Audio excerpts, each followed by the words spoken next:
Welcome back, ladies and gentlemen. The teams are gearing up for round 2 of Phoenix 1 versus FlyQuest. They certainly are, and game 1 was a pretty spicy one.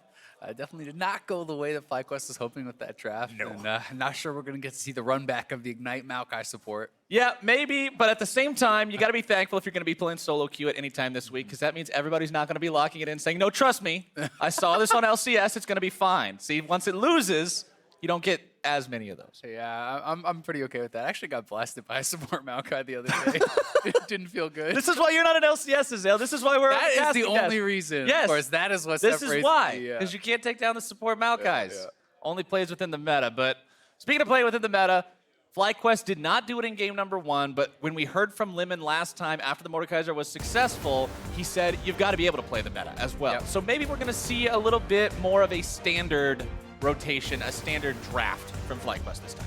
Yeah, we certainly could. I think that P1 made the pick look bad. It's not necessarily a bad pick, right? It's just something that really did not work out in game 1. And I think for game 2, FlyQuest certainly can just go back to a standard draft. They can play the meta very well, to your point and to Lemon's point. I think that they're a very strong team, and although they can do these crazy picks, they don't need to. Well, to start off the second pick and ban phase, it's going to be Varus, Varus, Graves, and Malzahar all banned away. LeBlanc going to be ban number 4. Don't want to be allowing that to slip into the hands of Ryu, as Shen is the last ban in phase number 1 for Phoenix 1. People really do like to take the Malzahar away from Lemon Nation. He has really enjoyed playing this champion and been very strong on it, so pretty much always does get taken off the table. Rengar will be the last ban for FlyQuest. They played it in the previous match, obviously not wanting to give it over this game, but not really concerned about playing it again themselves either. Camille was left open. P1 going to hover over that one for a second and switch things over to the Jace. Both of those very highly contested picks. We'll have to see which one they go for, but it's ultimately Ezreal they want to pick up. Yeah, and I think Ezreal makes a lot of sense. Arrow is arguably their strongest player, and he is so good on that Ezreal last game. He has shown that he can carry, he can play lane safe. I think that playing around him is a pretty intelligent, safe first pick. Oh, absolutely. He did a great job in game number 1. You talked about, and we even showcased in the last team fight, where the Gangplank ultimate was coming down and all tech just couldn't move, but Arrow's in there just hitting damage after damage after damage with the Mystic shots and the auto attacks. He did his job right. There's no reason not to go for it again, as FlyQuest is going to go ahead and do a little bit of a throwback to the old days of the Sivir Karma bottom lane. Speed for days. And this lane is still very good. One of the things that you need to highlight about it is its pushing power. Karma Qs, in addition to the Sivir wave clear, is extremely powerful. You can almost always shove in your opponents. P1 going to go ahead and respond to that by grabbing Nami as their support. So both teams going to draft the bottom lanes in the first part of the draft this time around. Not going to have things imbalanced just yet. There's still one role left to go. We'll have to see what Phoenix 1 wants to prioritize before the second rounds of the bans hit. I really do like the Nami into this sort of matchup. Even if you are getting pushed in, you have the ability to fight back through poke. If you can actually land enough Mystic shots and ebb and flows, the kind of W from Nami, you really can poke out the Sivir and the Karma, and that's kind of how you can get your edge. And at least the pickup for Phoenix 1. They're going to grab that one from Meteos. Interesting to note, though, the Olaf that was banned away in game number 1, not banned away now, so he did choose the Elise over the Olaf. I think it makes sense, especially if you're still considering running something like the Jace that was hovered earlier in the draft. Giving you AP in the jungle allows you to have some more flexibility to run more AD laners. Absolutely true. As long as the entire team isn't just AD, AD, AD, AD, things will generally end up all right. The final pick on the side of FlyQuest is going to be Nautilus, as now we are into that second part of the banning phase. Gangplank banned away from FlyQuest. They saw what Zig did on it last game. They got demolished by multiple Gangplank ults in multiple team fights. They're not willing to take that risk again. They just take it off the table. Orianna banned away by P1. And more credit is being given these days to Zig as a carry top laner. Both bans going his way. He can play a lot of these top tier carries very, very well. I mean, he still has the Rumble available on the table. If they wanted to go for something like a Jace mid Rumble top, that could be a relatively powerful composition here from P1, and I wouldn't rule it out. One ban left to go. Phoenix 1. Who's it going to be? Syndra. The damage from high last game, something that they don't want to be remembering this game, so just take that off the table as well. 2 bans in the second phase will be targeting champions specifically from the last match. The other two bans a little bit more generalized. FlyQuest did see FlyQuest hover Camille for a moment, like you mentioned, respecting Zig as a carry top laner. Okay, there we go. All right, you already know Kobe is excited on the desk. Yeah, Kobe's got to be pumped for this. Yeah, he's been talking about this for weeks. He was not happy with Moon's debut of the champion. We'll see if he can clean it up. Shaco is a very powerful pick in solo queue. It's been dominating. We have not seen much of it in the LCS, just the one play from Moon where he did not look comfortable on it. But it really does have huge snowball potential. The early ganks are extremely powerful. And I think that he has a lot of interesting build paths. You can actually build semi-tanky, you can build full AD, you can go AP, you can go mix. I'm expecting lethality here, though. Mordekaiser and then Shaco. Kled. These guys are doing all sorts of stuff, and Kled's the response to the Shaco. So we're going to have a real fun game here in game number 2. You thought game number 1 was fun? Game number 2 is going to be just as crazy, I'm sure. FlyQuest now has to think about that last pick of the draft, and it looks like it's going to be Victor for Ryu. Yeah, the blind pick here, we'll see if Hai has anything crazy up his sleeve. They did take away that Syndra that they were quite worried about for that matchup in the mid lane, but Kled in the top. For Zig, he has been very strong about this champion. Even all the way back during Worlds, he was already a big supporter of the champion, talking about how well he was doing on it in solo queue against all the pros who were playing here in North America. He's been playing it for a long time and is extremely proficient on it. And it's another one of those picks that not many people play. Yes, Shaco doesn't see a lot of LCS play, but if you play solo queue, you will have matched up against it. FlyQuest deciding they're going to go ahead and bring Azir back into Summoner's Rift for Hai. The king of the control mages, the late game scaling. Is it going to be a viable pick into a composition that has something like Kled to run you down, though? I mean, one of the things is you can disengage with your ultimate, right? So you do have that going for you. The Kled ultimate is very powerful, but as long as you have a tank who can soak that up and you can fight front to back, it can work very well. So you have the Nautilus stepping in front of that, ideally, with a Karma Shield. Then you're going front line to back line with Azir and Sivir, bringing the 6-item power. This is a very heavy scaling composition from FlyQuest with some early game flavor on that Shaco. And we'll see what they can get done, because they don't have to be super aggressive to really take over this game late. And Shaco's one of those jungle champions just so unique in the things that you can do with him, because he has so much mobility and so many ways to get into the lanes with his deceive, with the invisibility that comes along with it. I'm looking forward to seeing what Moon is able to do with this champion, especially in the early game, because we've all seen, it's the rule of Shaco's in solo queue, right? The one on your team goes 0-8 and doesn't do anything and then says to report you all as he leaves at 20 minutes, and the one on the enemy team goes 16-0 and just carries the game. So you know that Shaco can be very effective or very ineffective. And we'll just have to see which one Moon ends up being this game. You mentioned how the debut performance wasn't quite up to snuff like they were hoping for, so maybe round 2 is exactly what they need to make this pick really shine. It's certainly a high level of variance on this pick. But that said, I think that you can pull off those early ganks relatively easy, especially with the fact that people are doing Deceive Max now. They are maxing the Q on Shaco, as opposed to the old Shaco where you max Twin Shiv. It gives you the longer and longer stealth. And when you're, say, level 4, level 5, that Deceive lasts so long, and you can actually get in there, utilize your Ignite, utilize that early Thunderlords, and get some early kills. And even before that at level 3 can be quite good. The way the crowd just felt there, the noise that you heard from them is my inner monologue every single time we get a pause. It's just so disappointing. You're like, man, where's the games? But hopefully they're going to be coming back here real soon. Probably just, hopefully, just a minor technical issue. And that's the worst thing, too. You get into this game, you're like, yeah, we got a Shaco game, we got a Kled game, we got all this cool stuff that's going to be not happening soon because we have a pause. Yeah, you got a gray screen. It's like the spectator equivalent of feeding in game, you know? doesn't feel too good. We're so good at this game, we're feeding without even being in it, Azale. Yeah. This is That's why we're the probably a casters. pretty accurate level of our skill here. Yeah, probably is. Especially if you compare us to the guys on the stage right now, that's probably about par for the course. But so going into this game, you've got a Shaco. We've talked about that a little bit. But Meteos on the Elise, we mentioned also how this is one of his champions in game number 1. You know, the Elise, the Olaf, and the Zac. So we can't count him out either, because Shaco is able to make so many plays. He's able to make so many ganks, but Elise isn't a champion you can sleep on. Yeah, one thing that does seem a little kind of counterintuitive to me is that I always look at Shaco. Yes, he does still have the late game, but I think it's very difficult to team fight on him late game unless you're going to do split pushing or something like that. Right. I see him as an early game snowball champ, but then you have the Azir, you have the Sivir, who just kind of want to chill out and farm and get to 6 items. And you know, they're not necessarily champions that have super powerful gank assists. So if you're looking where is he going to go, I feel like it's pretty telegraphed as far as top lane being the best target for the Shaco.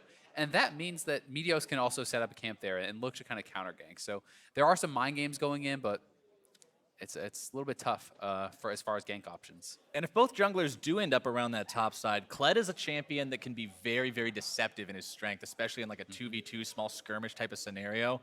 The fact that he can just get so much health back by getting the remount onto Skarl after the fight has gone on for a little bit of time, you always see the Kled outplays come off the back of somebody thinking that they can kill him, and then he says, nope, I got Skarl back, and then he comes right back into the fight and he ends up winning it. So that's something that they're going to have to be very, very aware of if they do try to make those plays onto Zig, is exactly how quickly he'll be able to remount. Yeah, you definitely have to be really sure you're going to burst him down. It's kind of, I almost look at it like a champion like Zillion, where it's like you have to, if you're going to CC him and take him out, you have to take him out super, super fast, or he does come back with that kind of deceptive second life, especially if he can get the remount, as you said. But the problem with it is, you can't just straight CC him either, because once he jumps off the Skarl, it breaks the CC. Yeah, his turret diving is also very powerful because you drop aggro when you actually do demount, and that in combination with an Elise can be a very powerful turret dive. That said, Nautilus not the easiest of champions to actually lock down under the turret there. Yeah, neither one of these two are honestly that easy to dive, so the top laners and the junglers are going to have their work cut out for each other if that's where they decide to focus. But one thing you got to be looking at FlyQuest for here in game number 2 is, are they going to be able to shore up the macro weaknesses that they displayed in game number 1? Are they going to be able to work more coherently as a unit? We'll find out, but I have a little bit of information about the pause. So Hai actually meant to lock in Anivia and not Azir. So that is something that is being looked into. Was that actually an error on his part, or was that some sort of a bug that has to be remade? And we're gonna get more information about that shortly, I'm sure. But I would imagine, if that is his mistake, he doesn't really get to do the remake. Damn it, Hai, there's 2 birds. You got to pick the right one. One is yellow, one is blue. Yeah, I wanted to bring out the Frog and Special. That is right. You'd have to do it right. Do Frog and Proud. The new Anivia skin is honestly really cool, too. Yeah, I have so much fun watching the Carnival Anivia just because of the walls have all the fancy banners on them, and when she throws out the frost ball, it ends up being this explosion of confetti. I think that's a really cool skin. It is definitely. One thing that I was actually pretty surprised to hear was some statistics on Froggen's Anivia. And everyone always talks about how amazing he is on the champion, but he has not had really much success as a team playing it. He's actually something like 1-6 now in the LCS this season. Yeah, it's really bad win rate on the Anivia. So while he has looked good individually, they have not really been able to actually close out games and pick up those wins. I believe, one of the last, if it wasn't the very last Anivia game we saw him play, was the one that Fox was up against Liquid with the debut of Midlet. And it was the game number 2 where it went on forever, and then they lost game number 2, and it was just like, oh man, it just didn't work out for him. I thought for sure it was finally going to be adding that second game victory to the Anivia win rate, and then all of a sudden it goes on for 50 minutes and it ends up being a loss. Truly heartbreaking for the king of the Anivia, but certainly is. But these pauses, I think, while they're tough as a viewer and as a commentator and everything, it's a lot harder for the players. I think it really can kind of start to weigh on you, and it's something where, especially if you're frustrated by it, that can affect your mindset going further into the game as a pro. If you feel like, hey, this shouldn't have happened, or hey, I'm getting screwed here, that can really kind of mess you up going into the game. So both teams need to be able to keep a clear mind and reset and go forward without being bothered by whatever the result is of this.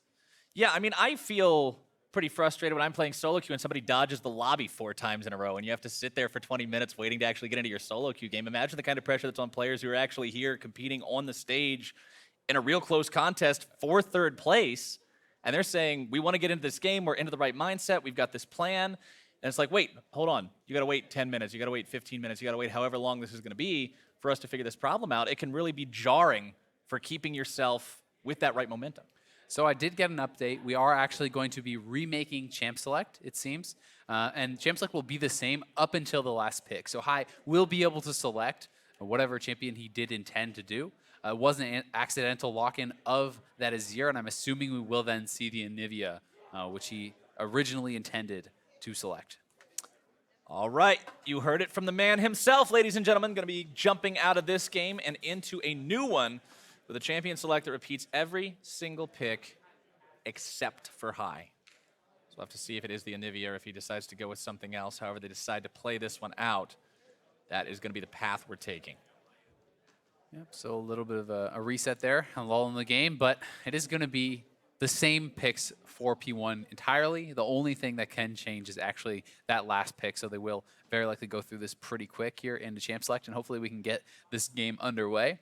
Hopefully. Yeah. Hopefully there's no more. I feel like if you have it happen twice in a row, then there's going to be some sort of serious investigation. Don't jinx it. It's Don't go down this road, Flowers. It's not going to happen we'll again. pretend like, no, there's absolutely no way anything's going to go wrong in game number 2. It's going to be perfectly flawless. You best believe.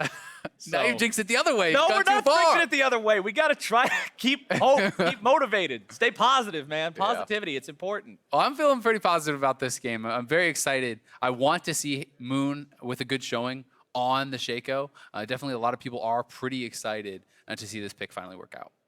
And speaking of champion pools, we actually got to hear some insight from Zig on his champions pool for this split.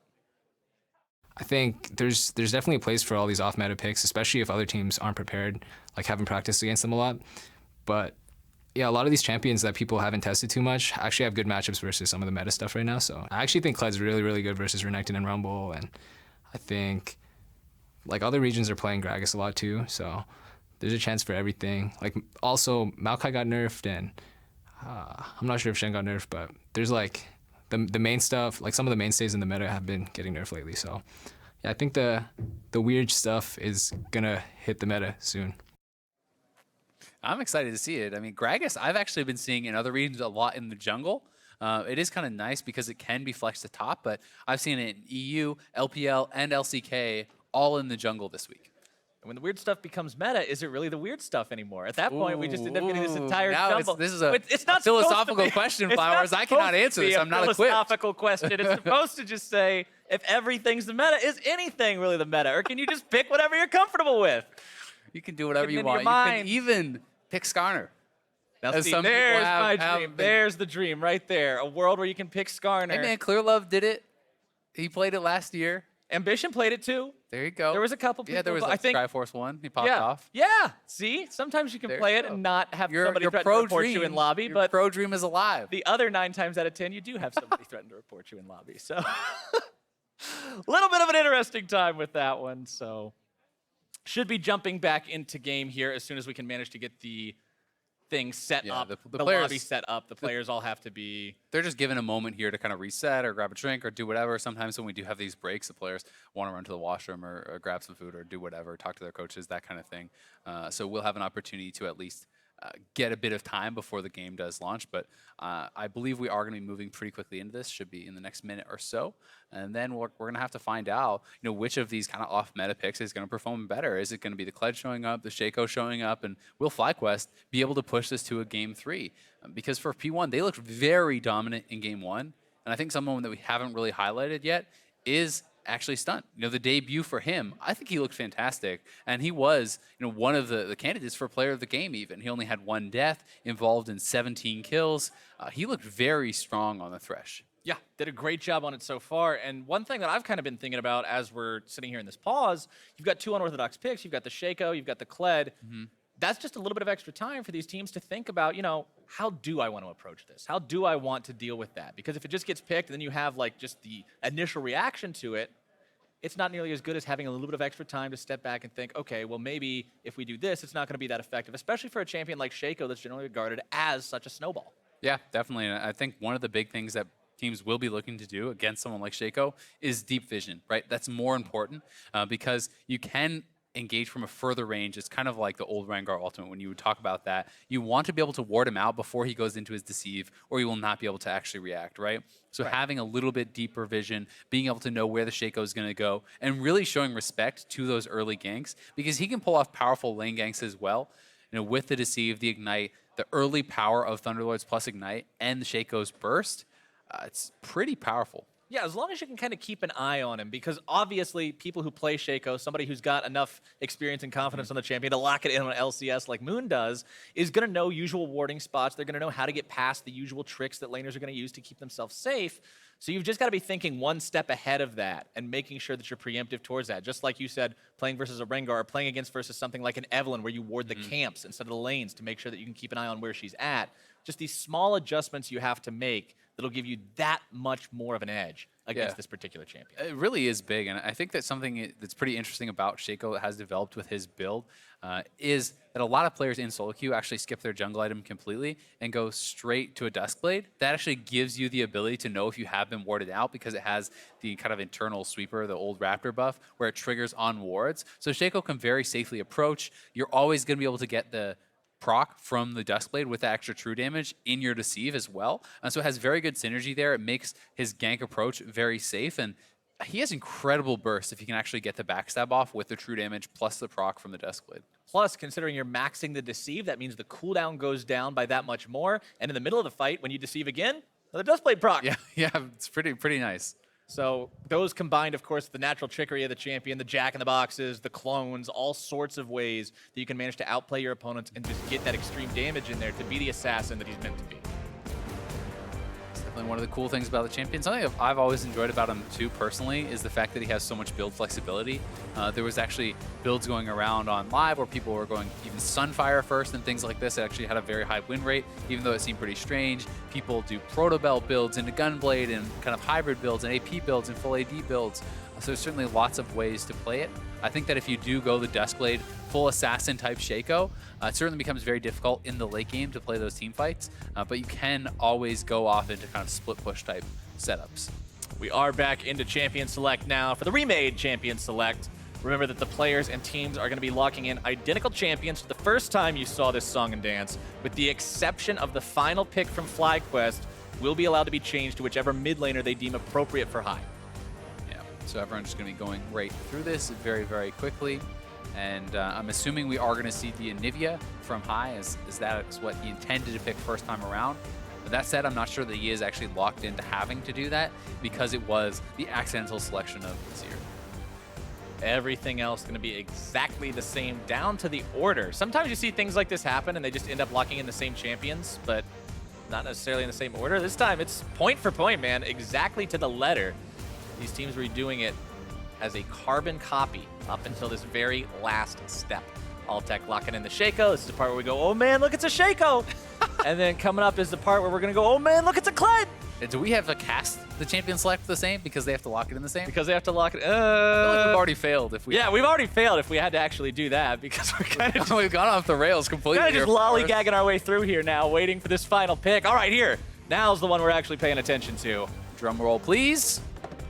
Anivia. Anivia it is. Locked in on the side of FlyQuest. You got the right bird this time.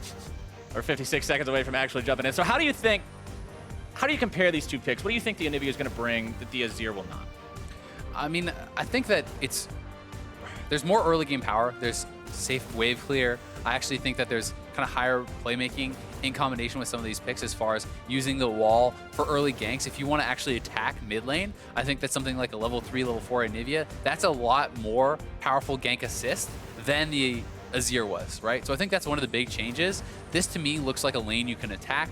That means that both the solo lanes are great options for Moon to play around. If you can land the box sphere coming in or the Anivia Q that's stunned, you can layer the other one very easily onto it and threaten the victor with pretty easy first bloods. And that removes kind of that problem we were talking about last game where, oh, it's just going to be top. He's going to be ganking top. That's the only lane that can actually help him gank. Now you've got a couple of different ones. Now with different opportunities there, with different options there, you can keep him guessing a little bit more. Yeah, you certainly can. I think it's kind of going to give them more options in the mid game, the early game, to be able to kind of get Sivir to that 6-item stage. And I think this is going to be a pretty interesting game. And even though we think of Azir as like the definition of a late game champion, the definition of a scaling champion, Anivia is not exactly a champion that you can just disregard in the late game either. The damage that she can put down and the plays she can make with a well-placed wall can be late game victory points. Yeah, it certainly can. And similar points apply for the Kled. We talked about the Azir ult disengage on the Kled ult. You can actually just drop the Anivia wall across that and he'll just go smack into that, I do believe. I don't think that he'll actually get to run through it. So that is an interaction we'll have to actually track there too, because if Kled cannot get in, it's certainly much more difficult for him to find those good pickoffs. Here we go. You can hear the crowd. They're excited. We're excited. It's game number 2 of Phoenix 1 versus FlyQuest. Phoenix 1 with their victory in game number 1 means they only have to find one more win, and they'll take the series and take the number 3 spot definitively away from FlyQuest, who are looking to grab their win here, take it to game number 3, and grab that spot for themselves. The Spider Lane going to be finding balls out there on the backside of the red team red buff as Zig moves further up into this area with the rest of the team right behind him. Phoenix 1 not willing to just play the stand around and fan out game this time around.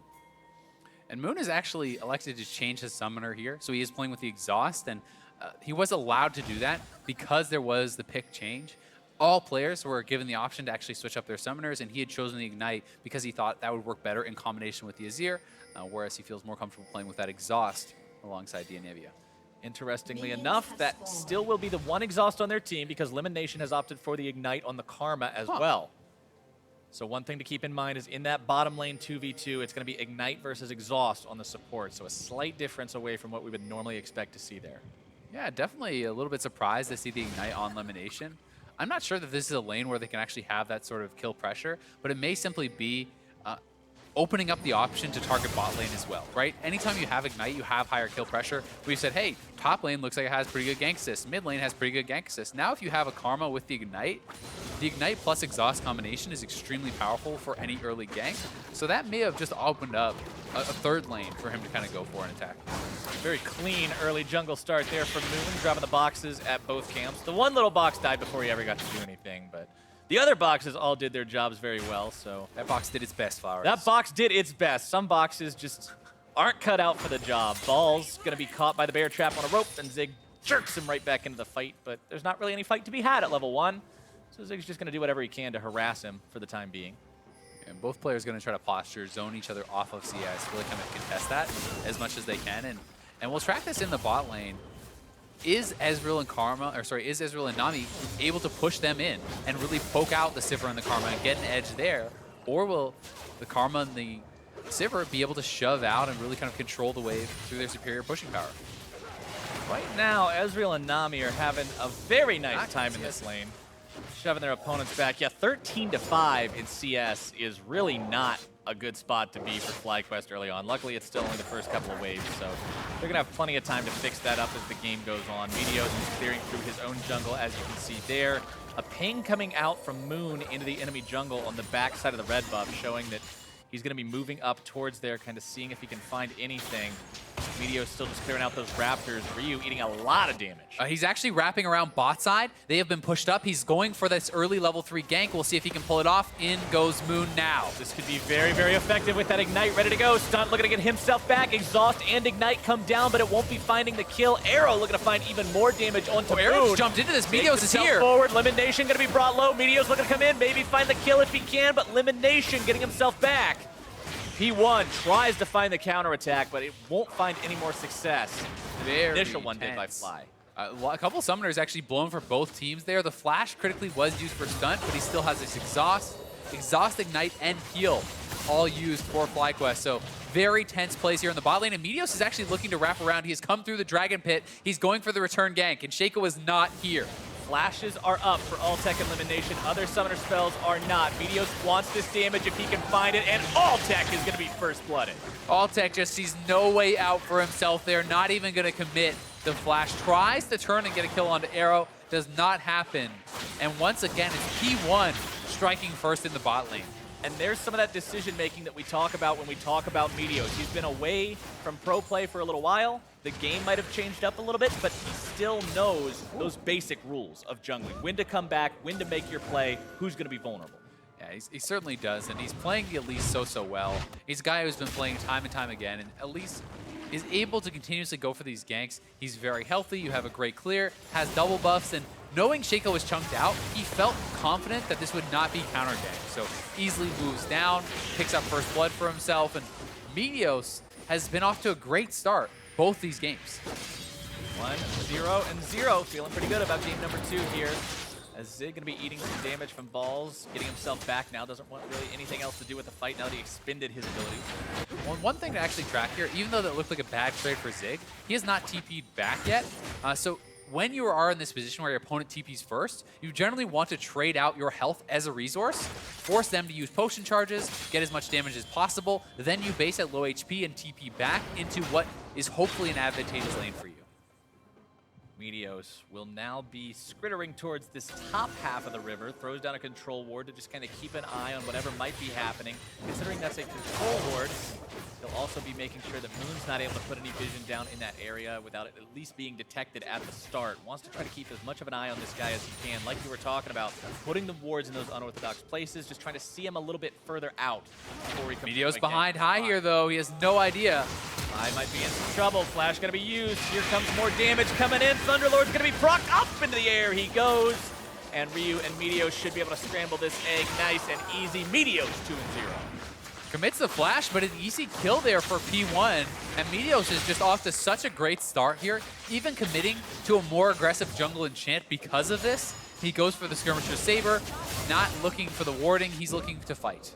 We said it earlier, you talk about Shaco in the early game, but you can't sleep on Elise. And right now, Meteos is doing anything but sleeping. Phenomenal start in game number 2. We're gonna make this a 2-0 for Phoenix 1 as Balls gets himself jumped on by Ziggs, but Nautilus is still pretty darn tanky. Yeah, Nautilus early game, very powerful, especially when you look at the trifecta of items he's basically purchased. Double Dorans plus the Corrupting is a lot of early game power here for Balls, so expect him to be able to go even or win out on a lot of the early dueling. Wards in the enemy jungle, placed down now by Phoenix 1. Zig getting that control ward down at Moon's red buff.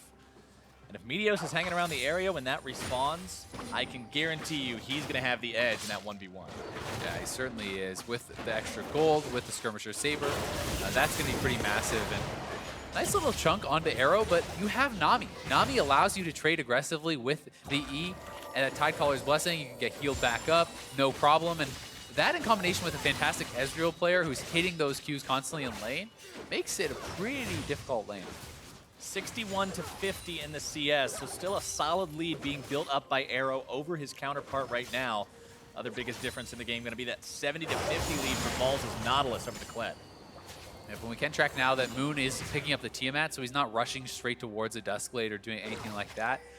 The early Tiamat is quite standard as well on Shaco, just really boosts up your clearing power. You can go a lot of different directions from this. You certainly don't have to complete that Tiamat item early or sometimes even ever. But I have seen people even do things like Triforce, Titanic Hydra. Those kind of builds are very popular on a lot of different champions right now, so pretty excited to see where Moon takes us.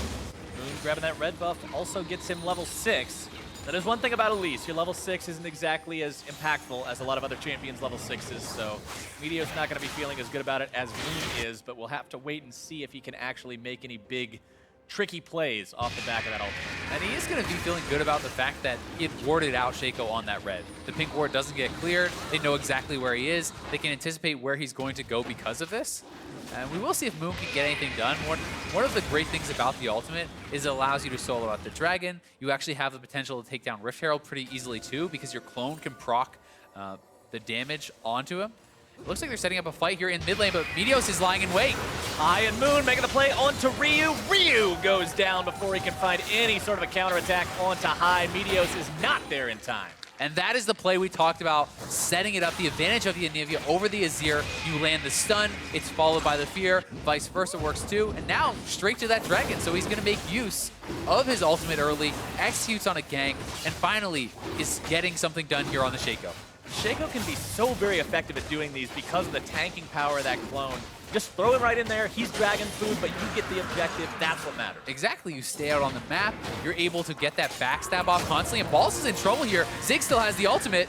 Zig trying to use the ultimate to dodge away from the Nautilus ulti, but it doesn't end up getting him away from that knockup just yet. Almost able to find the kill. And still, Flash Force, ultimate out of Nautilus there too. Now you are more vulnerable to getting dove, to being bullied out here. The wave is even slow pushing towards Zig a little bit, so Balls is going to have to expend his TP.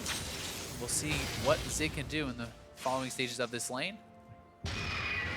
High, though, after helping Moon grab that kill there in the mid lane, now feeling pretty good about where he's sitting.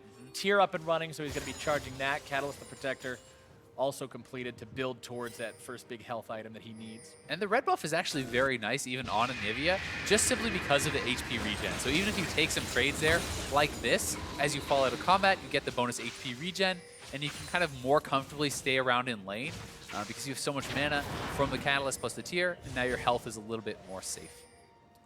Still 15.6 to 15.8 thousand gold overall, though. So these two teams couldn't be much closer in terms of what they're actually working with in power. So a big play from either side could tip the scales of this game and really give a big momentum boost to whoever's able to make it.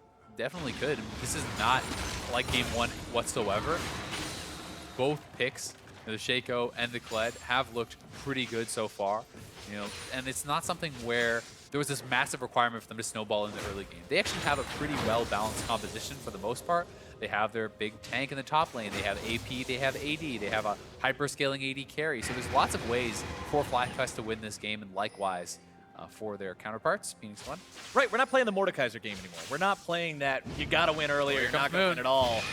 Moon trying to make another gank here in the mid lane. The Jack in the Box. It's gonna find the fear from the wall. Nice combo, but the flash will still get Ryu out alive. But that's that summoner force, and they can go right back to it. There's no major cooldown expended to actually make that gank happen. So Moon can sit around, he could go for the return.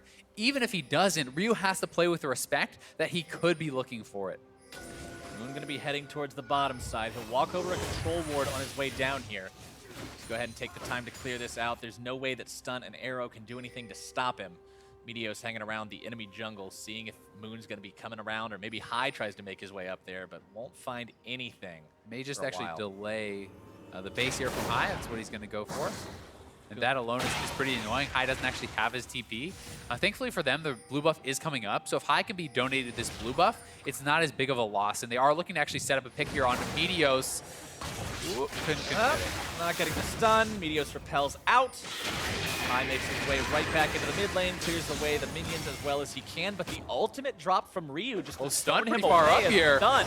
Moves himself into enemy territory, trying to throw down some wards. Instead, going to be finding Sivir and Shaco. Now Altec going to be forced to pop the ulti and the flash to get himself away. TP going to be channeled. This could be a fight. Canceled though. Zig deciding to remain top lane. He will back off, and this is a pretty hotly contested buff. They're trying to get this onto High so we can stay around in mid lane. Meteo's gonna be chunked, repels Altec's in trouble on the right side. Confused, Exhaust gonna be bursted down. There you go. Altec finds the kill, finds the death, I should say, against Arrow, who makes the play onto his counterpart, jumping in there to grab the damage, spins his own heal to do it, but that's not gonna matter at all, considering he still came out with what he was looking for. I mean, a lot of this has all come off the fact that Meteos was able to delay the back of High. He couldn't get back to base to get mana. He's barely been able to participate in this fight whatsoever. And now, FlyQuest are going to pick up the blue buff. The minions crashed into the bot lane. They get a kill on their AD. So much went their way in these fights. 600 gold edge now over to FlyQuest after that fight, and here's how it went down. And I mean, it really is so much about the fact that High cannot really contribute. He's sitting in the back, and he doesn't have hardly any mana at all, right? If this is a full mana Anivia, he wants to get in there, and Altec, having already blown his flash, is susceptible to Arrow. So he was not grouped with his team, needed to be together with Lemon to actually have the safety in order to step forward, and he makes a positioning error. Arrow makes him pay for it. The error is punished. Arrow now 1-0-1 on this Ezreal. We talked about how good his performance was in game number 1, how FlyQuest has got to be comfortable grabbing him that pick here in game number 2, and he just showed why. He certainly did, and he's going to be scaling up very well. Altec is relevant in the CS, but he's 0-2. He's down a kill. Definitely not the happiest of times for him. And you mentioned a little bit earlier how Meteos, with his fast start, ended up going with the Skirmisher Saber to have extra combat potential. Moon not going to be doing the same in this game, going for the Tracker's Knife instead, wants the extra warding capability to give his team that information edge. And those wards can be invaluable. Like, they can be certainly massive. If you have the vision advantage, it can set you up for the team fights that get you so much more. And Meteos, he went the more snowballing jungle item, but he actually hasn't been able to execute on any kills since actually picking it up. FlyQuest now seeing what they might be able to find with the Mountain Drake spawning in about 35 seconds. They'll be putting some vision down around this area, clearing out some of what's being thrown down by P1 at the same time. Moon with 1 kill under his belt and level 9. Looking to see if anybody's going to be cruising through here as he decides to head himself back to base potentially. That pink ward up by FlyQuest's red buff has actually been sitting there for so long now. That's been like 10 minutes of that pink ward sitting there, and And that actually makes it really tough for Moon to make plays, because if you don't see him on that ward, you can generally assume where he is on the map for the most part. And if he walks topside, you have it confirmed where he is. So there's so much inferred information, even if he's not spotted on it, just because it's been sitting there so long. And things like this really need to be paid attention to in professional play. You can't afford to have those wards sitting there. And the key word I think there was inferred, because it is a very indirect consequence. It's not something that you just look at and say, oh, well, that ward hasn't seen anything in minutes. It's like, well, that's the whole point. Not seeing anything in minutes has to keep you questioning things, has to keep you guessing. What exactly is the plan here for FlyQuest? And right now, Moon and High look like the plan is hanging around here in the river, scaring their opponents off, laying down a little bit of vision. I think they really do want to set something up around the dragon. They have Shaco, which is great for taking down these objectives. They have Anivia, which really controls space well. And they have, TP available on their Nautilus, so they can look to get something done. That said, they haven't really earned themselves an edge in any of the sides yet. This might be it. With some very nice damage onto Meteos, taking him down to 25%. That could signal the start of the dragon, right? That could be the edge that they wanted. Absolutely. You take the enemy jungler down to the point where he has to suicide himself to try to steal, like guaranteed suicide. It's not really a contest they want to make anymore, so FlyQuest going to go ahead once again, utilize that Shaco clone, and just start tearing this Drake's health to pieces. So good vision around the dragon. High makes a little play onto Meteos, chunks him out, and they will be able to secure the second dragon in a row going FlyQuest's way. Moon grabbing that one. That's Earth on top of the cloud that they already had from earlier. Next one is going to be yet another cloud, and those cloud drakes are going to help this Shaco move around that much more effectively from lane to lane. Meteos around that top side. Zig does have his ultimate available, and obviously cooldowns are back from balls. They were not able to execute on the flash disadvantage, but Meteos really decided to go for anything here. Doesn't look like it. Balls is all armor, so Meteos will do a significant amount of damage to him if he does manage to get that burst off. At the same time, Black Cleaver now done on Zig's Pled means he will be able to cut through some of that armor. But when the guy's stacking Cabby into Sunfire into probably even more, it's still going to be a tall order to kill him. One of the things that's really nice, though, for Zig is if he wants to split push, he can continually build for the one-on-one, whereas Balls cannot actually afford to ignore the magic damage coming out of the opposing team, right? So if you're building damage, that's always going to be good in the 1v1. But when Balls goes into Spirit Visage and things like this to deal with the Victor, it doesn't really help him much against the Pled. Also worth pointing out, the pink ward finally got cleaned up there. Finally gets cleaned up. It had a very long lifetime, though. We talked at the very start of this game about how sometimes the boxes just aren't good value boxes. That was a very good value Ooh, forward. Moon looking. Moon jumping over the wall, looking to make the plays. If he can, Stunt going to be forced to flash. And FlyQuest grabbed himself a free summoner spell pickup. I do pick that up. Meteos down here on the bot side. Not sure that he has actually been spotted. This Phoenix 1 has taken back vision control on this side of the map with a couple pinks in the river. A High looking to play around this. And we'll see if he can find another pick. Meteos making a wise decision there, sensing that High was probably heading his way. Instead decided to go off towards the bottom part of the river, get himself out of there towards where his team is, so he does have that guaranteed escape route. Ryu waiting over the wall for High. High's also going to be taking the safe way out. Exactly. Showing the respect to their opponents. These are little things where Ryu and Meteos could very well be waiting in that bush. If you have not seen them, you have to give them the credit of assuming they could be in there. Well, that was actually a really good spell shield from Altec. Damn. That was a really tight spell shield. That was great. That was actually really impressive. Like, for a second, you didn't even realize it happened because he had the Karma shield on him, so you didn't see the bubble, but then it's like, wait a second, there was no damage whatsoever. That was clean. That was very well reacted to. I don't think that was warded out at all, so that was just pure reactions. But Ryu now taking some damage here. Ryu going to be in some trouble. Throws down the Chaos Storm to scare High back. High trying to get himself out of this, but at the same time eating a lot of damage from that. Ryu actually comes out on top. Yeah, High probably should have just kept backing off, but he may be trying to bait him in for Moon. Look how long the siege lasts Moon and Meteos are both here, though. High's going to be egged. Stunt also showing up. High is going to be the only casualty so far. Ryu keeping himself alive nice and easy. Moon going to be forced back. Should be able to get himself away, or is he? Meteos still in hot pursuit. Volatile Spiderling shot off. Oh, he has not going to be finding it. There's the cocoon! And Meteos is on a rampage. Meteos tracking him down has been all over Moon this game. Makes better on the play in the bot lane. Now again in the mid lane. 4-0 on that Elise. He's at the point where if you get hit by a cocoon, you're probably dead. Meteos is just running amok against his old teammates right now. Just taking them apart on this Elise. This has got to feel good. I mean, he did get replaced on that team eventually, and Meteos showing maybe he shouldn't have been. Yeah. Want to replace me now? Yeah. 4-0. What do you think? Hi, Ryu, battling it out here. And Hai takes a lot of damage. It looked like he was probably trying to bait Ryu in and say, hey, come finish off this kill. But Meteos is already there, and Stun has made the rotation earlier. Even with this super long deceive, Moon could not get in position for that kill. Looking for the dive onto Zig. Remember, Hai has no passive. Hai trying to make some kind of a play. Zig jumping right back into the fight. Flashes over the flash. Frost as here comes the cavalry. Hai is in some trouble. Arrow's grabbing the kill. Ball's going to be number 2, and Phoenix1 makes this a 7-1 game. They are just moving around the map better. The rotations have been on point, and Meteos hunting for this kill. No summoners on Altec. Oh, that's a hungry, hungry spider, and Sivir is in some real danger. Meteos unstoppable with that solo kill. Stun has deserved a lot of credit. It feels like he's always in the right place at the right time this game. The roam to mid lane, he's the one up in the top side much faster, able to support Zig, get them a couple kills there. At the same time, Meteos getting a kill on the bot side. Phoenix1 looking very good here in game 2. Even still, I want to mention, though, despite the fact it's an 8-1 lead, the gold lead is actually not that great because it only was just now, 21 minutes into the game, that P1 found their first turret. That said, they're going to start cleaning up some of that standing gold off the map, grabbing themselves a couple turrets there. If they can start to clean up some of that standing gold, they really will blow this game wide open. I swear, as soon as I say something, it's like they just love to prove me wrong. Oh yeah, there's not much of a gold lead, except for the fact that there is, because they just took down 2 turrets back to back. Good times for Phoenix1.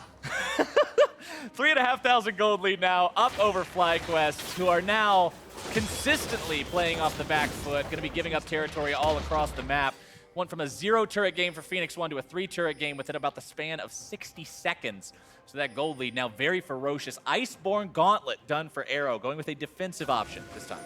I think it makes a lot of sense here. He has had very intelligent builds throughout this series, and FlyQuest making a risky play, but I don't think they're going to get away with this at all. P1 is already moving over to this side of the map.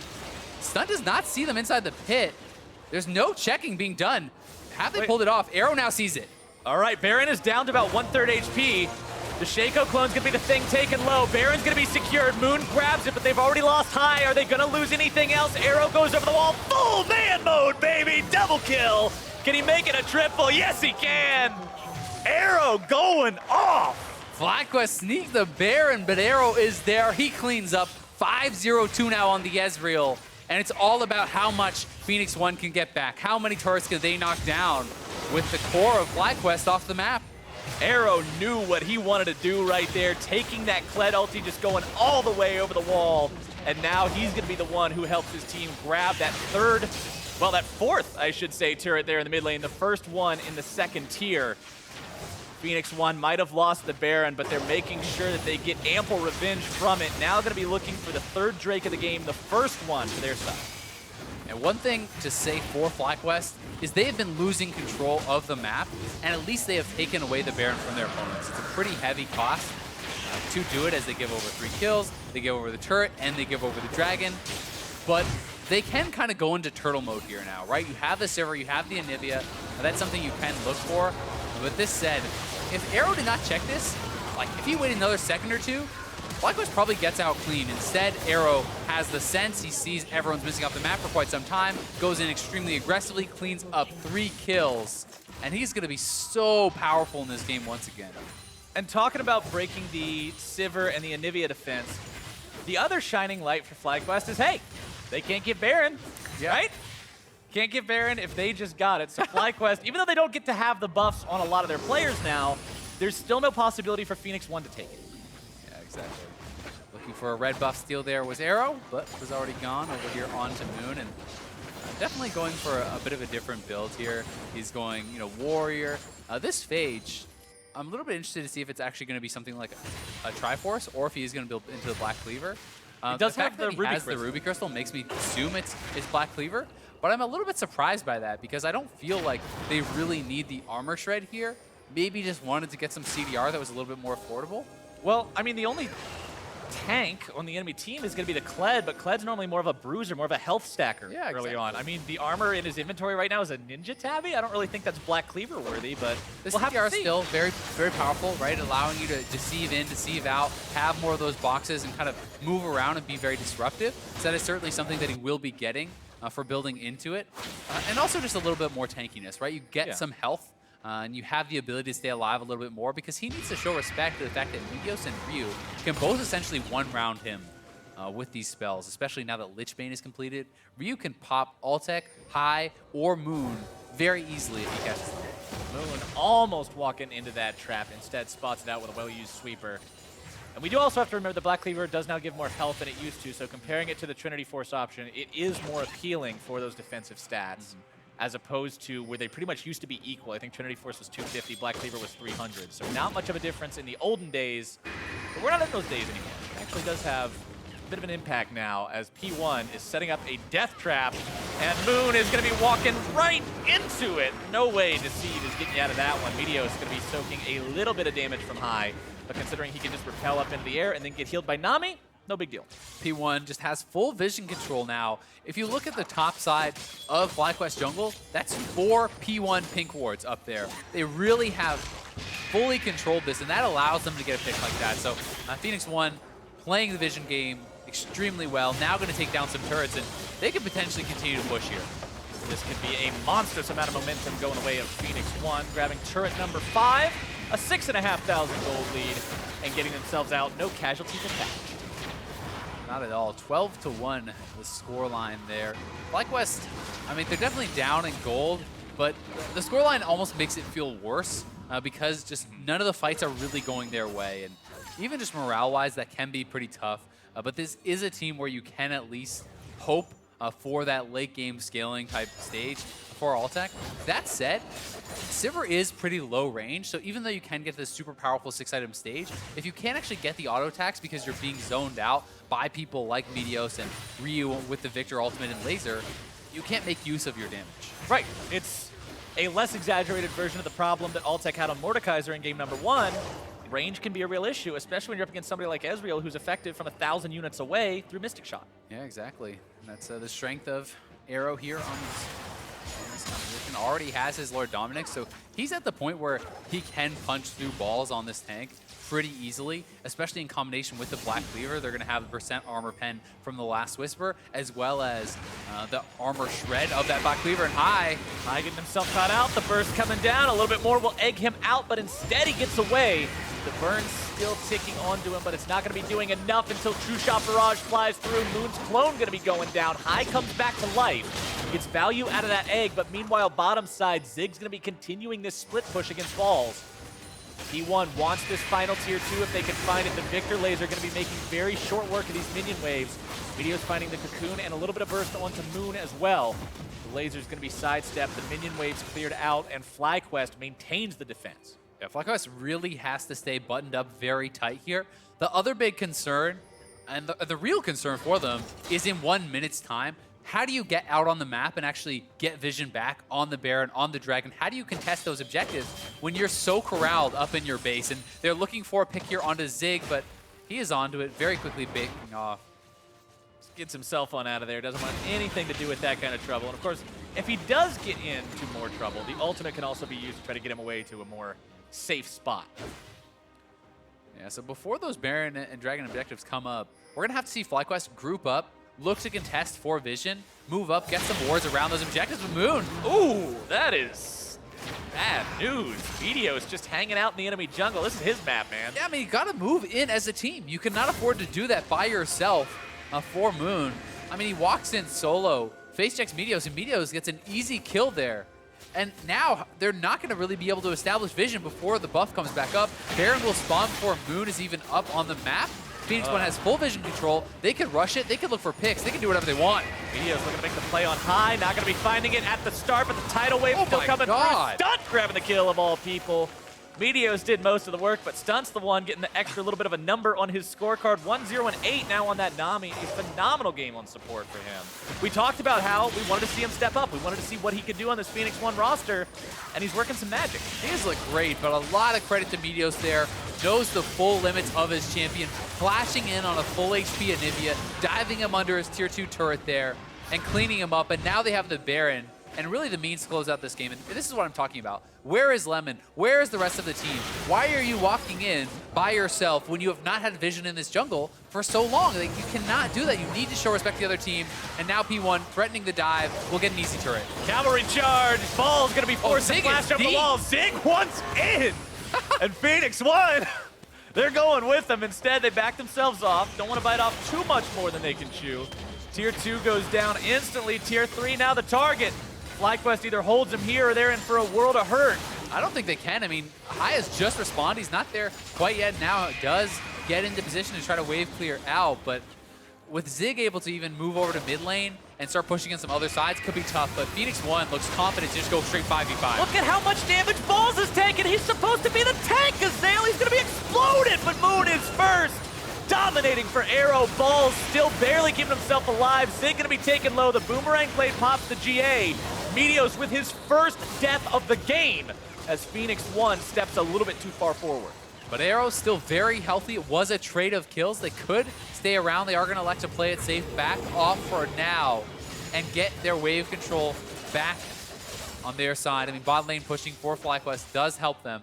They narrowly stave off FlyQuest here. As this was a super aggressive play. They're actually going to dive in onto Balls, and although he took a massive amount of damage, he's able to live so long and stay up that there's a lot of carries free firing in the back line here. Hai able to get a lot of damage out, Altec able to get a lot of damage out, and although it is that even trade of kills, still I would say a victory for FlyQuest to defend their base with the Baron buff. And shut down the 7-0 Elise. Absolutely huge for them. Second kill of the game there. Second kill. They just doubled their kill count, Azale. You can't ask for better results than that. FlyQuest, though, they're going to even up the Drake count. Yeah. Cloud Earth versus Cloud Earth, and that is all that it's going to be for the small ones now. Elder Drake will come online about 6 minutes from now, a little bit shy of 38 minutes. It's going to be equally effective, down to the letter for both teams. And Altec does have his 3 items, his big 3 items now. He has the Essence Reaver, the IE, the Shiv, so he is really going to start to pump out a lot of damage. That said, he needs something a little bit more defensive. He needs to be able to either pick up like a Maw or a QSS or something to give him some hope of not getting one-shot by Ryu or Meteos, and that will allow him to be a bit more aggressive in the fights. Speaking of QSSs, got one up and running on Arrow now, so if he does get himself caught out by some kind of a stun or fear or anything else, he'll be able to escape it. And that'll be his last item to complete. He is almost full build now. A very scary Ezreal. Still no deaths. Actually, before that last fight, considering they only had 1 kill, there was only 1 person that had died on the side of FlyQuest. Really problematic for FlyQuest. They've got to manage to shut these guys down a little bit, but it is so very difficult, especially with Redemption and Locket on that Nami. Ezreal's always going to be well protected.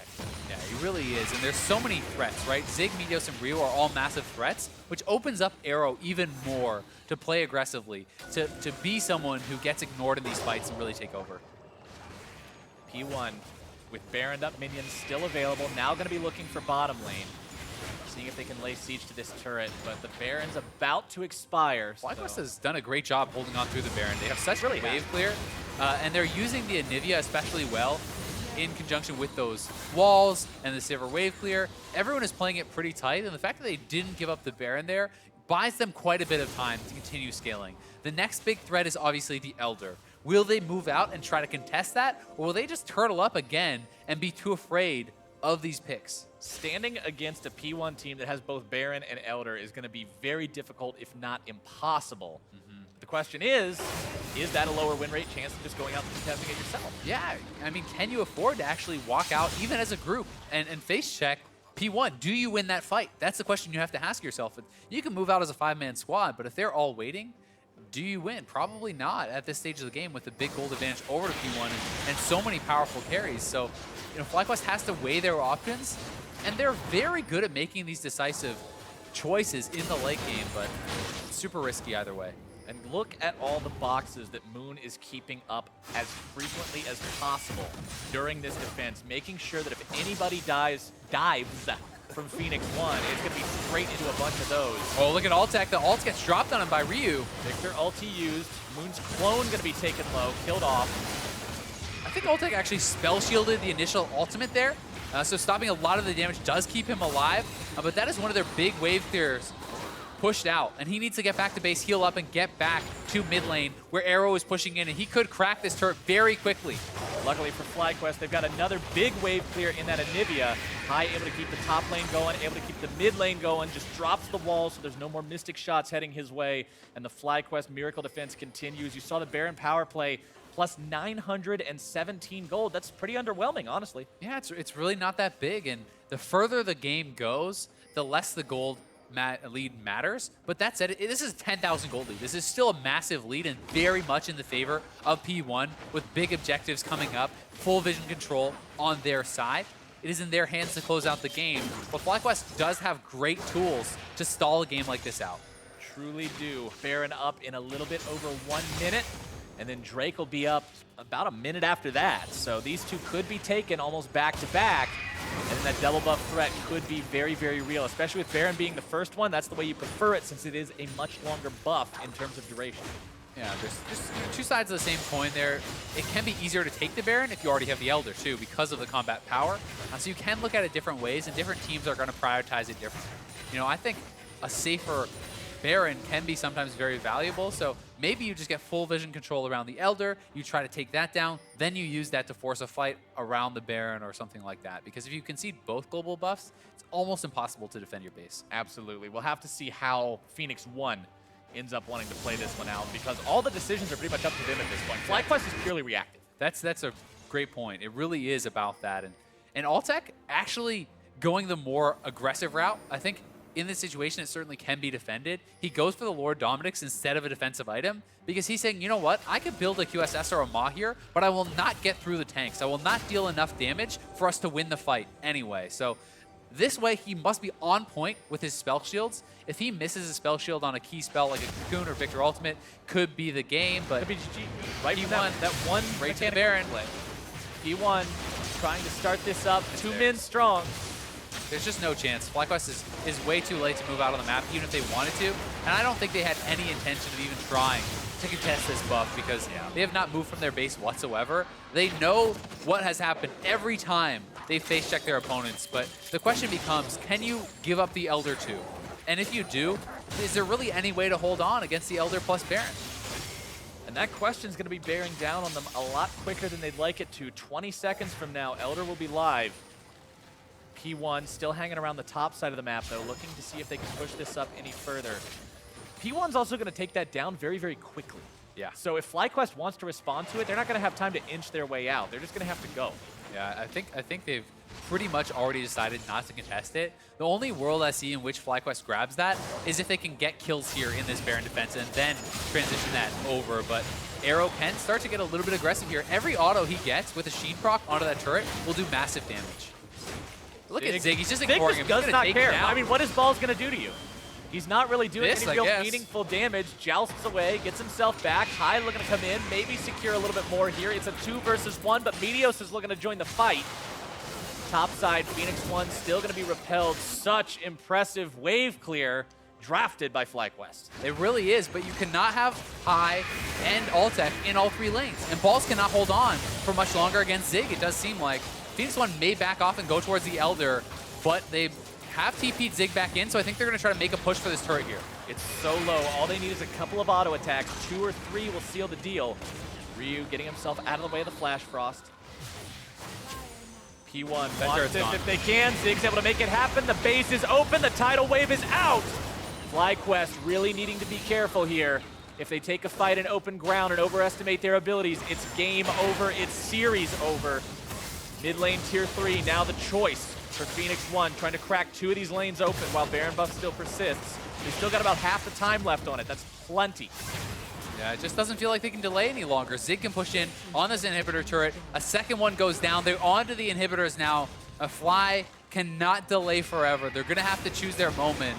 But P1 may not even give it. You use the Baron, you crack the inhibitor turrets. Now you grab the Elder to secure those actual inhibitors. And does FlyQuest move out on the map and challenge it? It seems like even if they want to at this point, it's too late.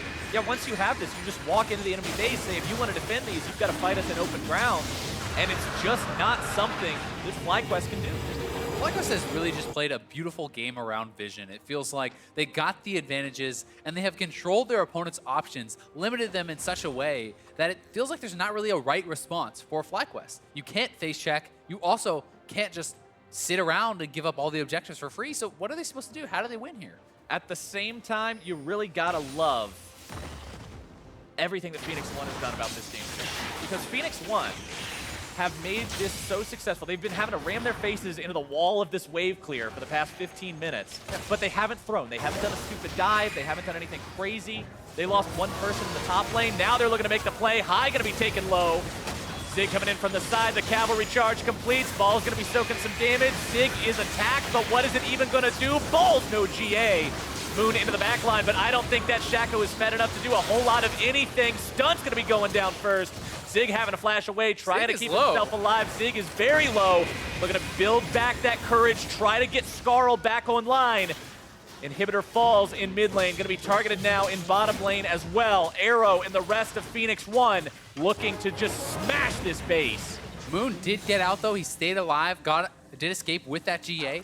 But Phoenix 1 get both the inhibitors and have just been so good down the stretch in this game. Absolutely have. Great game played by them so far. Taking it slow, taking it steady. They just gave up their third kill, but what does it matter? And here is the engage there from Zig, straight over onto Balls. That's the guy you want as FlyQuest to absorb the hits, but still, the back line of Phoenix 1 crashing in. You can see Stunt gets caught out by a nice Anivia wall there from High, followed up by the ultimate from Balls, so they get that kill. If they were able to be taking down Zig, that would have been pretty big for them, but Phoenix 1 gets the objectives, they only lose their support, and they are looking in prime position to close out this game. And now FlyQuest has the age-old problem of 2 inhibitors down, 1 lane left to defend. It's very, very hard with all the extra pressure from the super minions in the other lanes. Phoenix 1 knows that. They know that they've still got this Elder Drake for 20 more seconds or so, and they're going to be looking to use it.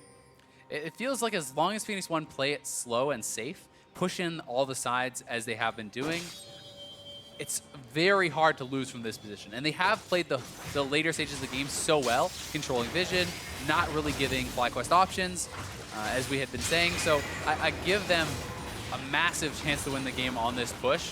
Whereas FlyQuest, they kind of need to make something happen. You can't sit around and wait as the waves crash in. You almost have to engage, but that is not really what the Anivia and the Sivir want to do. You don't really want to be charging face long into this 6-item Victor and Elise. And you're seeing the Anivia wave clear right there. You're seeing how effectively they can kill the minions, but it's only a matter of time before the ones in the other lanes start becoming a real problem. And then you can't do that. And just missing out on one wave of that instant clear is this turret going to fall. It really is. High and Altec both have a lot of items now, though, so they are super powerful. If Phoenix 1 makes a mistake, they could turn it around, and this may be the fight for FlyQuest. We'll see if they can do it. Fled's going to be starting things off. FlyQuest has to make their defense here. Ball's going to be brought low. Turret still down low as well, but not going to be taken out yet. High nearly killed. Arrow finding a lot of damage onto the enemy mid laner. Zig looking to get the bear trap on a rope, but it's not going to be pulling anyone back just yet. Phoenix 1 get what they came for. They've got the turret. Do they stick around for the inhibitor? Altec still alive, still at high HP. Ball's coming right back into the fight. Shield is popped. The Titan Wrap this one alive. Tanky. Phoenix 1 still looking to go for it. Zig going to be TPing right back into the fight. Arrow gets caught out, having a flash over the wall, keeping himself alive. Ball's going to be targeted next. Ryu grabbing the kill onto Lemon. Balls goes down. And Phoenix 1 going to lose their support yet again, but they've still got the 4v3 for now. Moon having to get himself back. They take down the third inhib. FlyQuest now has the impossible task of defending these remaining 2 turrets. So many minions pouring into the base. They still do have their wave clear alive, though, and it looks like Phoenix 1 will back off. They've got the 3 inhibs there, though. Critically, Arrow was able to get so much damage out, stay alive, and that allowed them to secure that third inhibitor. And Arrow has just been playing immaculately this whole series, but FlyQuest still hold on, and their bottom 2 inhibitors do not have that much time until they're back up. So the dream is still alive for FlyQuest, stalling and stalling and stalling. Altec is at 6 items. High is very close. The gold lead is starting to mean less, but Baron on the map, 3 inhibitors down. So hard to hold on. P1 going for Baron again. Looks like it's again going to be no contest. FlyQuest knows what they have to deal with. They know it's an uphill battle, practically a 90-degree angle at this point. But sometimes that's the hand you're dealt. You got to play it. It is, man, and I mean, certainly still massive chances here for Phoenix1, but FlyQuest has done an incredible job of holding on. Arrow, and that's the main guy it feels like you have to be able to deal with. If you can't take down Arrow in these fights, he will take over. It's 6 super minions coming in at a time, massive wave clear requirements, plus the huge amounts of damage backing it up from P1. And with really all pushed to the limit those here. minions having the Baron enchantment, man, this is hard.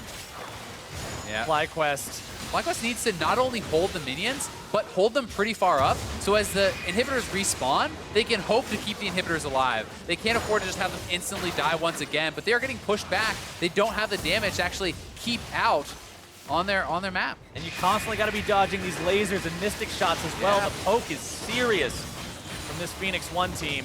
The minions are still going to keep on pushing up. They're trying to just keep people near each wave to make sure they're enchanted with that Baron buff. Here we go. The purple tide has come. Phoenix1 looking to end the game if they can. FlyQuest with one final attack. Arrow going to be jumped up, giving himself alive if he can. FlyQuest now going to be shoved back. Sig giving himself alive. Moon going to be taken low, going to be taken down. Arrow, legendary. Meteos is on Altec. One dead so far on the side of FlyQuest. Make it 2. Altec is gone. Ryu grabbing the kill. The Nexus turrets will fall. Ladies and gentlemen, Phoenix1 only has the Nexus to go. High is egged, and P1 will take the series. 2-0, Phoenix1. Looking so strong throughout this series. Arrow and Meteos really shining here in this game too. And a great debut for Stunt on his new team. Really looking solid. A lot of credit also has to go the way of FlyQuest, holding on for so long in their base, but they could never really regain control of the map, and Phoenix1 just choked them out with superior vision play. Honestly, you got to give credit to both teams. Phoenix1 played the game slowly, they played it confidently, and they didn't give up any silly mistakes. FlyQuest also did one hell of a defense, making that game last as long as it did with a 14,000 gold deficit by the end. Even greater, I believe, by the time the dust finally settled. But yeah, Stunt with an awesome performance. We talked about Meteos being played again today instead of Inori. He was able to do really, really solid work, especially in game number 2. Phoenix1 just as a unit rose up. Yeah, they certainly did. And Meteos showing up so well against a jungler like Moon, who has been very consistent throughout the season, one of the top junglers in the league, I think is a great sign for Meteos. He has been solid. He has had some hit or miss games, and he's had some very excellent games. I think this is the first series where we can say where all games he looked very good. The Elise, you can tell why he's banned away from. Yeah. Both games, he was first to make the move on bot side, getting the early kills for his team. And in game 2, he not only snowballed it, but he controlled vision, allowed them to get those objectives, and really was a key component to FlyQuest falling down. He didn't even die till, what, 30-something minutes? Just an absolutely awesome performance, especially up against something very unorthodox, very non-meta, and that kind of plays into the FlyQuest game plan of keep them guessing, play stuff that they're not used to, make them get out of their comfort zone. Meteos wasn't affected by it. No, he certainly wasn't. And I think as a guy who plays a lot of solo queue, you run into the Shaco. You're not going to be super worried about it. And it felt like, although the Shaco was effective as far as forcing out summoners and putting on pressure in the earlier stages, in the late game, it's so hard for him to ever get anything going. And we've talked about Meteos, we talked about Stunt, but we can't forget to also talk about Arrow, the man who was just always in the right spot, doing so much damage on the Ezreal throughout the entirety of the game, really showing off exactly what a top-tier AD carry can do. Yep, 2 games in a row, plays the Ezreal both games. Really not much to criticize about this guy. He can play it all. Well, for a breakdown of the P1 win, we're going to go ahead and hand things over to Dash and Kobe on the analyst desk. Thank you very much, gentlemen. Another 2-0 victory here. So both of our series ending in dominant fashion for these teams, but Phoenix1 grabbing full control of third place. And that's the most key aspect of this series, was wrestling it away from the team they were tied. Yeah, and it's a really big win for them. Plus, Meteos looks so good in this game. I'm half paying attention to what you're saying, because really, my soul is crushed with this. Shaco again for Moon. So another unconventional draft coming out of FlyQuest. Of course, we had some trouble getting even the right intended pick locked in, but they do, opting for the Shaco Anivia, and it doesn't succeed. Okay, so Shaco and Nivea, the picks, whatever. Picks, not what I'm mad at. All right, what are you mad at? The play is what I'm mad at. There's so many small things wrong with this Shaco pick, and Moon is the one who we have a video of who talks about how many games it takes for you to bring out a Shaco in the LCS or something like that. Right. This is even skipping over the start, which I'll talk about later, but this is actually Meteos highlight reel, where Meteos, he comes down to try and answer the first gank. Yeah, Moon actually burned his exhaust there, going for a Nami who still had flash, who she was able to flash away and kind of extend it. And then really, this clip that we're showing right now, this is going to be a Meteos highlight where he goes back to repeat gank the lane that they just pushed up in that Moon gank, and he circumvents all of the wards. There were 3 wards down that he had to get around for that. Then this is another mid lane play where he's working with Ryu to be able to punish Hai, who had been getting some more Shaco support. And the Nivea interaction with Shaco, by the way, with the wall, helps him out a lot. I really did like that. But again, the story here is really about Meteos. Yeah, and here again, we see him counter-ganking Moon. So both in that very first clip and this one here, you can see that Meteos, very smart jungle pathing to get those counter ganks in and make sure that he's showing up where the Shaco, as most of us have seen in a solo queue game at some point or another in our lives, could go off. A couple kills going to a Shaco early can really spell disaster. So the fact that Meteos was able to respond in kind and be in the right place, right time to both counter gank and then also make his own moves to come back in and capitalize to get that gold onto both himself and his laners is really what catapulted them to victory. I mean, he had a 5-0 scoreline pretty quickly into that game. Meteos is playing Elise, one of his favorite champions that he has probably over 1,000 games on. I mean, she's maybe even more games than he's played on Zach. And he definitely showed here. The difference in junglers definitely showed here. Yeah, player of the game going to be going over to Meteos this time around. I mean, as a guy who's come in midway through the split, he's getting the Olaf target banned against him, but he's performing on the other champions now. And the team as a whole in Phoenix 1 is starting to look a lot better. They're looking a lot cleaner. I mean, of course, against Anivia, it's going to take you a little bit of time to wave clear and really push into the base, but managing to get 3 inhibs down, getting that Baron, playing it smart to the finish. I mean, they're closing out games in an intelligent fashion. And they mention Arrow, who definitely deserves the nod as well, although not getting the player game this time around. He was really close. Plus, Stunt. This is another new member with all the, Team Liquid taking so much of the spotlight for players coming in. Stunt really good showing right along with Arrow. You mentioned him. Let's hear from him. It's time to send it over to Azael, who's on stage for an interview with Phoenix 1 support. Thanks, guys. I'm here with Stun, and I want to say, first off, congratulations, successful debut with Phoenix 1. How did the trade come to be, and how do you feel so far on the new team? Well, I kind of just got told one day that I got traded, and I moved out the same day, and then we actually scrim dig the same day that night, so that was interesting. I mean, how does that feel? You having no input in the trade, having it such a fast turnaround, and already playing against your own team. Is that something you're still comfortable with or still adjusting to? I mean, I think the trade was overall pretty beneficial for me, so I'm pretty happy that they traded me. So on Phoenix 1, you have the opportunity to play with Arrow, someone who a lot of people are calling the best AD carry in North America. Do you think that's a guy who can really be beneficial from you, who can help you learn to play competitive as a support? Yeah, so I actually luckily managed to end up playing with a lot of the best ADs in NA. I got to play with Piglet on Team Liquid Academy, and then now Arrow, and both of them are really supportive of me, and they always give me tips and advice, and they're really willing to teach. So I think I learned so much from them. That's very interesting. So a lot of people think of Piglet as someone who is pretty hard on his supports. What is the difference between a guy like him and a guy like Arrow as far as how they teach you and how receptive you are to their feedback? Actually, they're both really troll in real life, and they're not hard. I think Arrow might be a little bit more tough on me. He's always criticizing me for my exhaust, and I'm just those are split-second reaction times, and he's always criticizing little things. So that's good and bad. And, definitely helps you improve. So speaking of exhaust, 7.5, it's getting nerfed. Tank supports may be coming back into the meta with the Bond of Stone changes, Ignite being comparatively stronger. Do you think we'll see more Ignite, more kill lanes, and more tank supports? I think the new mastery, it's pretty situational. You have to have a slow or movement impairing effect, and it's best when you have it AoE kind of. So champions like NALCS, Trundle, we might see again. All right, cool. Well, congratulations, and thank you very much, Stunt. We're going to send it back to the guys at the desk to close out the day.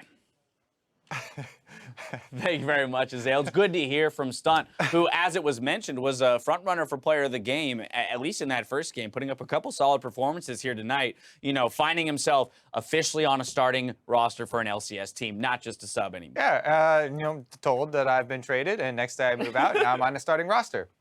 I can't imagine. I can't imagine what that's like. Like, yeah, being given that information, having to pack up your stuff, move to a new house, and then immediately sit down at a computer and play against the people not, you know, maybe 12, 24 hours ago you were playing with. That had to have been a whirlwind. It's actually really cool insight because earlier when we were trying to dissect all the trades and talking about, oh, what went into them, what did Dignitas get out of all these trades? Because they're really just the only one that are giving away a player. You know, I guess they got money. Oh, maybe it was, you know, to be nice to Stunt because he wants to starting. Turns out they just told him. You're traded. There you go. All right, have fun over there. Well, he is having fun because he has a victory here on day one with the team. But before we close out our day, I want to go ahead and take a look at how today's matches shifted the standings. Cloud9, they'll remain in first place with their win today, though. FlyQuest have finally overtaken FlyQuest for third place, while Team Liquid will have to start to climb out of 10th on another day. We'll see if other teams can make moves within the rankings in our matches tomorrow, starting with Counter Logic Gaming going against Team Dignitas on NALCS1. Then FlyQuest takes on Immortals later in the battle arena. Over on NALCS2, we start with Envy versus TSM. After that, FlyQuest hope to take down Echo Fox in the battle theater. Any particular match that you're looking at there tomorrow, Kobe? Anyone where someone picks Shaco, so I finally get to talk about this. I'm sad that I didn't get to go on my Shaco rant. I had so many things. You want to talk about Shaco? Rant away. I give you permission. For Moon. What do you want to talk about? Talk to me about Shaco. Okay, so first, let's just start at the very beginning because they kind of laughed off and they're like, oh, that's a weak box. It's not going to last long enough. That's controllable, and every box is very important for Shaco's early game. Yep. That's one of the biggest strengths of Shaco. You get off to this super quick clear, and you know maybe you're not paying attention, you're just kind of spacing out, and you put one over by Gromp. Gromp is the thing that spawns at the later time, so you can't put one of your early boxes there, or else the timer will run out. You have to place them at 40 seconds for them to survive till the blue buff starts. So you lose one there. That's just like one minor thing. It's a lot of minor things that add up, though. You know, the Tiamat activations that you're supposed to cancel your auto attack animation into the Shiv, or the invulnerability or the untargetability frames of your R used to dodge things or drop aggro. These are the types of things that you really want to. Here's a question for you. I got a see. Question. Because I asked you earlier how exactly you would, you play Shaco, especially in the mid to late game situations, and you mentioned that you're typically moving towards that more split push style as opposed to playing maybe an assassin in a team fight. Caveat for me as well is 100% solo queue, right? And very different. But that's where this question comes from. So my question to you would be, how exactly could Shaco work in the competitive meta? Because in my head, right, if he is going to act as a split pusher, then your top laner needs to act as your primary engaging tank, but your smite is still on the other side of the map with no TP. I don't think that he has to split push, and people always jump into that too. They're like, oh, that's why we never see Shaco, has to split push. There are a lot of other things you can do that do have to do with important box placement, right, and picking people off. And the bruiser Shaco builds are very viable. Building the in-between ground where you still do have a lot of threat as well. The thing is none of those were shown though. All right. I'm still hoping. Kobe's day ended in disappointment, ladies and gentlemen, but the hope is still alive for maybe a solid Shaco performance to come here in the North American LCS. Now, for myself, the casters, and the entire live broadcast crew, don't max W on Shaco. The Korean Shaco's max the Shiv second. Thank you for watching. Other people max Q and second. We will see you guys tomorrow for more North American LCS. AP Shaco's max box.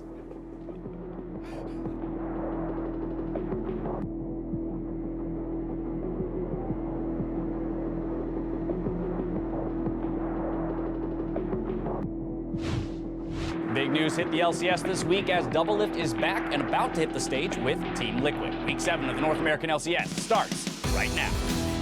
Piglet and Jensen going at it, but Piglet wants in. Jensen actually taking a little too much damage. Whoa! Flashes in, gets the kill in their first blood.